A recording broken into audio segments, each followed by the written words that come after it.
So every fighter says that they want sponsorships, free gear, paid deals, big brands, but the reality is that most athletes are going about it wrong. They're wanting brands to come knocking, or they send a lazy DM and wondering why they're getting ignored. If you're serious about landing sponsorships as a combat athlete, you need a system. And in this video, I'm going to go over that exact system step by step. So my name is Ben Willis, I'm a two-time world champion, and I've been working with brands, and I've been rejected by brands, and I've learned exactly what works and what doesn't when it comes to landing sponsorships. In this video, I'll break it down into 3 parts. How to find the right brands for you, the outreach scripts that actually gets replies, and what you need to offer in return so brands actually want to keep working with you. I'll also share some of my own sponsorship stories, the good, the bad, and the lessons that I've learned. So most fighters make the mistake, especially early, of aiming too high. So they're chasing things like Nike, Monster Energy, and they think these guys are going to pick them up when they've barely started building an audience. And the truth is, you don't need global brands to start. You just need brands that are close to your world and at your level. That means local gyms, supplement companies, gloves and equipment brands, activewear, even local businesses like barbershops, cafes, small clothing lines. If you think smaller when you're first starting, but think more personal, because these are the brands that actually care and you're gonna have a good chance of them saying yes. Now, once you've got a list, the next step is gonna be your outreach. For me, this is where most fighters get it wrong. They send a message like, hey, can you sponsor me? And guess what? That goes straight in the bin. Brands don't really care unless you can show them why they should. For example, like a script that's gonna work, you wanna bring in an intro, you wanna say who you are, tell your story and what you've achieved. Then let them know about your audience, who follows you, what kind of reach that you have, and then the offer. So brands are gonna wanna know what they can get back in return. So send out and let them know what you can give the brand. Then a call of action, so a clear next step.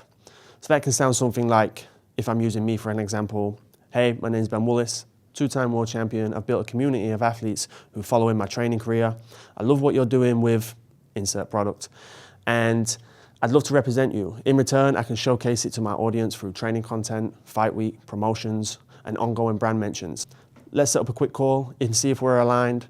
So then it's short, simple, respectful, and clear. The key is that I show the brand that I've done my homework and I tell them what's in it for them. So as opposed to me just looking for things that I'm gonna get, it's a partnership, and all sponsorships are like this. It's a business deal, so they wanna see what they can get just as much as you.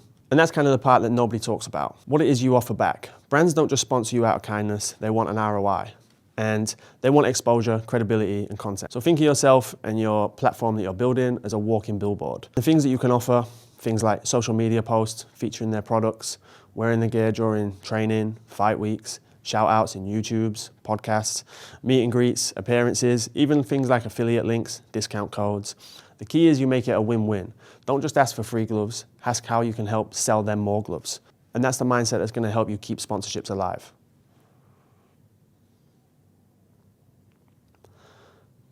So let me share a good experience I had.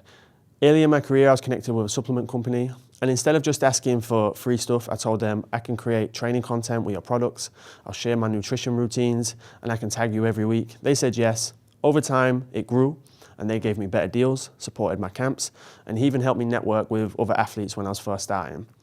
Why? Because I gave them a value first. I wasn't just another fighter with my hand out, I was a partner. Then, if we look into a bad one, I once agreed to promote a clothing brand. At first, it seemed great. They sent me gear, promised commissions, but the mistake that I made was there was no set clear expectations. So I promoted them, but I never got paid what was agreed. And they kept moving the goalpost. And in the end, I realized they weren't serious about supporting athletes. And that taught me 2 lessons. Always get clear agreements in writing. If a brand doesn't respect your value, walk away, because your brand and reputation are worth more than the deal. So here's the system in full. Start small with brands that make sense for you. Use the right outreach, professional, clear, respectful, and then offer value first, so it's a win-win partnership. Do that and sponsorships will start coming your way. And if you want the exact templates, scripts, and step-by-step playbook that I use, then I've put it all together inside my system for fighters. You'll learn how to build and pitch sponsors and turn your career into a business. In the description, you'll see a link. On there, you can jump on that and you can join us. And we can build up your sponsorship game the smart way. Because the truth is, sponsorships don't go to the best fighters, they go to the fighters that know how to position themselves. Learn the system, apply it, and you'll never have to beg for sponsors again.